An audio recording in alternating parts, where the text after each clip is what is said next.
It's week 9. Let's get reading.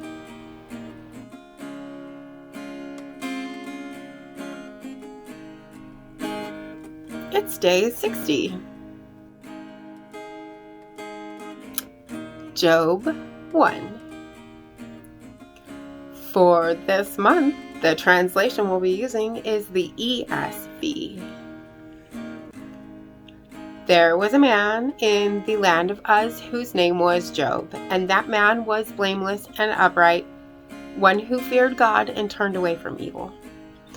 There were born to him 7 sons and 3 daughters. He possessed 7,000 sheep, 3,000 camels, 500 yoke of oxen, and 500 female donkeys, and very many servants, so that this man was the greatest of all the people of the East. His sons used to go and hold a feast in the house of each one on his day, and they would send and invite their 3 sisters to eat and drink with them. And when the days of the feast had run their course, Job would send and consecrate them, and he would rise early in the morning and offer burnt offerings, according to the number of them all. For Job said, "It may be that my children have sinned and cursed God in their hearts."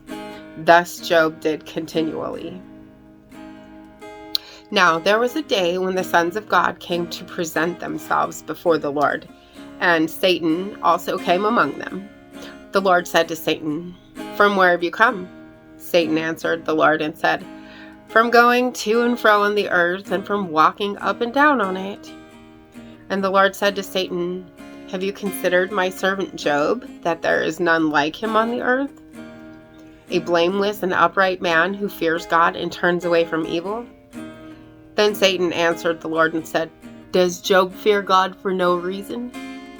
Have you not put a hedge around him and his house and all he has on every side? You've blessed the work of his hands, and his possessions have increased in the land. But stretch out your hand and touch all that he has, and he will curse you to your face." And the Lord said to Satan, "Behold, all that he has is in your hand. Only against him do not stretch out your hand." So Satan went out from the presence of the Lord. Now there was a day when his sons and daughters were eating and drinking wine in their oldest brother's house. And there came a messenger to Job and said, "The oxen were plowing and the donkeys feeding beside them, and the Sabaeans fell upon them and took them and struck down the servants with the edge of the sword, and I alone have escaped to tell you." While he was yet speaking, there came another and said, "The fire of God fell from heaven and burned up the sheep and the servants and consumed them, and I alone have escaped to tell you." While he was yet speaking, there came another and said, "The Chaldeans formed 3 groups and made a raid on the camels and took them and struck down the servants with the edge of the sword, and I alone have escaped to tell you."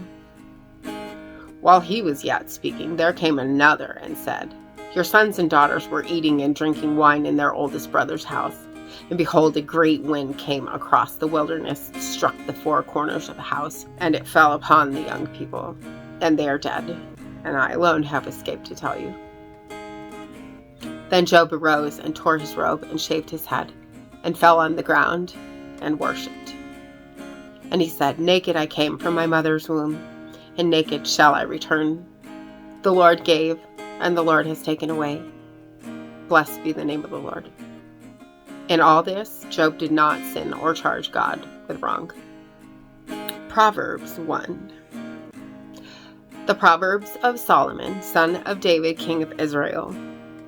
To know wisdom and instruction, to understand words of insight, to receive instruction in wise dealing, in righteousness, justice, and equity. To give prudence to the simple, knowledge and discretion to the youth. Let the wise hear and increase in learning, and the one who understands obtain guidance. To understand a proverb and a saying, the words of the wise and their riddles. The fear of the Lord is the beginning of knowledge. Fools despise wisdom and instruction. Hear, my son, your father's instruction, and forsake not your mother's teaching, for they are a graceful garland for your head and pendants for your neck. My son, if sinners entice you, do not consent. If they say, "Come with us, let us lie in wait for blood. Let us ambush the innocent without reason. Like Sheol, let us swallow them alive, and whole like those who go down to the pit. We shall find all precious goods. We shall fill our houses with plunder. Throw in your lot among us. We will all have one purse. My son, do not walk in the way with him. Hold back your foot from their path, for their feet run to evil, and they make haste to shed blood. For in vain is a net spread in the sight of any bird, but these men lie in wait for their own blood. They have set an ambush for their own lives.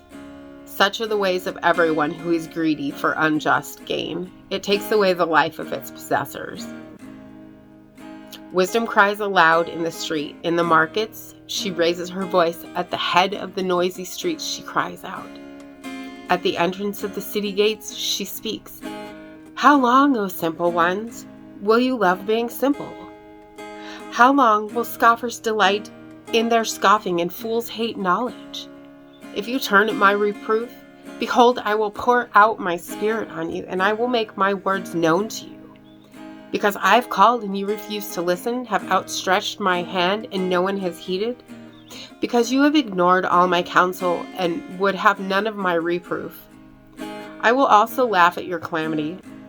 I will mock when terror strikes you. When terror strikes you like a storm and your calamity comes like a whirlwind. When distress and anguish come upon you. Then they will call upon me, but I will not answer. They will seek me diligently, but will not find me, because they hated knowledge and did not choose the fear of the Lord, would have none of my counsel and despised all my reproof. Therefore they shall eat the fruit of their way and have their fill of their own devices. For the simple are killed by their turning away, and the complacency of fools destroys them. But whoever listens to me will dwell secure and will be at ease without dread of disaster. Ecclesiastes 1. The words of the preacher, the son of David, king in Jerusalem. Vanity of vanities, says the preacher, vanity of vanities. All is vanity. What does man gain by all the toil at which he toils under the sun? A generation goes and a generation comes, but the earth remains forever.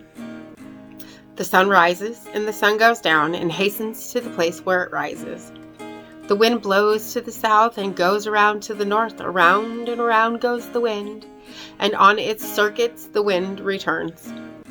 All streams run to the sea, but the sea is not full. To the place where the streams flow, there they flow again. All things are full of weariness, a man cannot utter it. The eye is not satisfied with seeing, nor the ear filled with hearing. What has been is what will be, and what has been done is what will be done. And there's nothing new under the sun. Is there a thing of which it is said, see, this is new? It has been already in the ages before us.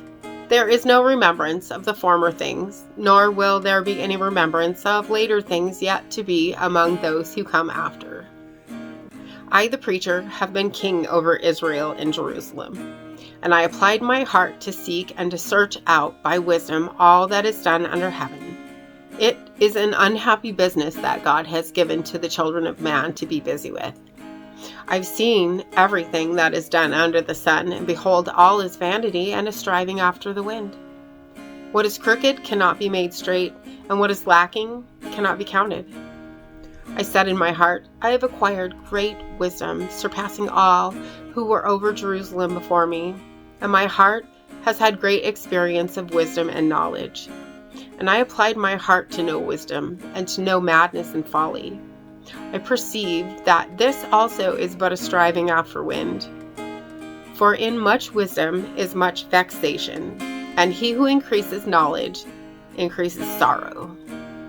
My head's completely Once full, again, thank you for being here.